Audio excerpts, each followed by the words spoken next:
नमस्कार. लीड महाराष्ट्र या बातमीपत्रात आपले स्वागत आहे. स्थानिक गुन्हे अन्वेषण शाखा सांगली यांची धडक कारवाई. हत्ती गवत व मका पिकामध्ये गांजाची लागवड करणारा आरोपी जेरबंद. 150 किलो वजनाची गांजाची झाडे जप्त. अजय नारायण चव्हाण, वय वर्ष 35, राहणार वायफळे रोड, चव्हाण वस्ती, बस्तवडे, तालुका तासगाव असे आरोपीचे नाव असून तब्बल 15,02,000 रुपयांची गांजा स्थानिक गुन्हे अन्वेषण शाखेच्या पथकाने कारवाई करून मुद्देमाल जप्त केला आहे.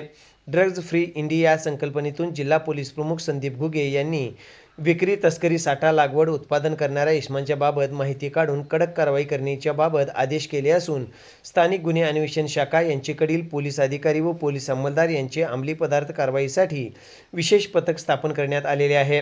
त्या अनुषंगाने स्थानिक गुन्हे शाखेकडील सहाय्यक पोलीस निरीक्षक नितीन सावंत व पोलीस उपनिरीक्षक कुमार पाटील यांची पथकातील पोलीस कॉन्स्टेबल अभिजित माळकर व संकेत कानडे यांना त्यांची बातमीदाराकडून विश्वसनीय बातमी मिळाली की बस्तवडे तालुका तासगाव गावातील अजय चव्हाण यांनी त्यांचे स्वतःच्या मालकीच्या शेतामध्ये मक्का व हत्तीगवताच्या पिकामध्ये अंमली पदार्थ असलेल्या गांजाची झाडे लागवड केली आहेत अशी माहिती मिळाली होती. सदर पथकाने ही कारवाई केली व 150 किलो वजनाची 15,02,000 रुपये किमतीची गांजाची झाडे जप्त केली आहेत.